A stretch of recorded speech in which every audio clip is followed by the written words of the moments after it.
This green and pleasant land is increasingly blighted by rubbish. That's why the government has announced new plans to tackle the scourge of fly tipping in England, the illegal dumping of anything from bags of waste to mattresses to industrial detritus. Fly tipping might look like random disposal, but it's actually a big and illegal business. Unscrupulous operators cart waste away and then, rather than pay landfill fees or recycling taxes, just dump it in a quiet spot. Martin Montague is the founder of ClearWaste, an app that allows people to log illegal rubbish dumping. Good afternoon, Martin. Very good afternoon, and thanks for having me. It's a pleasure. You started campaigning after you saw waste being dumped, effectively directly outside your house, yeah? Yes, I was a victim of fly tipping, like so many of us. Waste repeatedly dumped outside my house, long periods of time to get it cleaned up. And I tried finding a trader online to remove some waste when I needed it done. And someone knocked on my door and said, "Your stuff's been fly tipped. You've got personal letters blowing around in the breeze." And I was horrified. And I thought, right, I'm going to do something about this because no one else is. So that's where it all started. And that's where I came up with the idea for ClearWaste. And what kind of reports and what kind of numbers do you get on your app?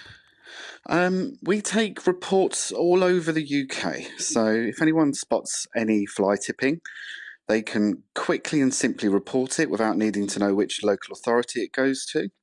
You can also submit evidence. So if you catch someone fly tipping on your dash cam or home surveillance cameras and that sort of thing, you can upload it to the app, do a statement with it, and we'll try and make sure that that gets actioned by the local authority responsible.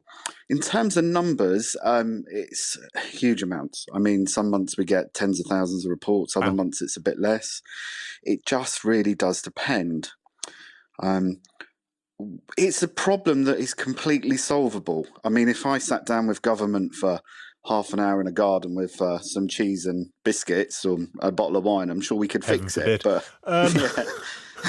But so they've come up with two ideas. One is to sort of beef up the registration of those who actually cart the stuff away, and the other is to track digitally the waste that is carted away. Briefly, is that the kind of thing that might work as far as you see it?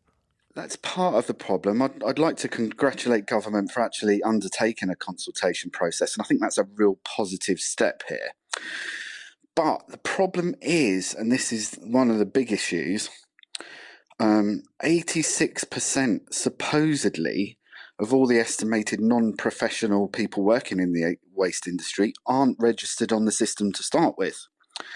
And for consumers who go and book waste removals, 68% of all classified adverts in the UK, according to research, do not link to a licensed waste removal firm. So that shows the sort of size of the grey economy we're up against.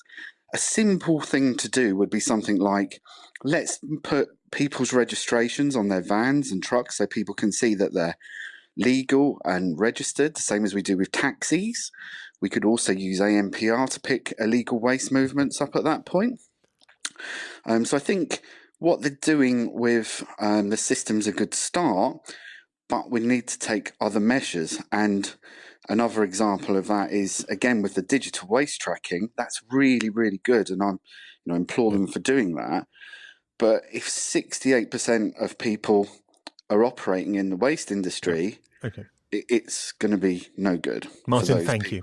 Martin, thanks very much indeed. Martin Montague there.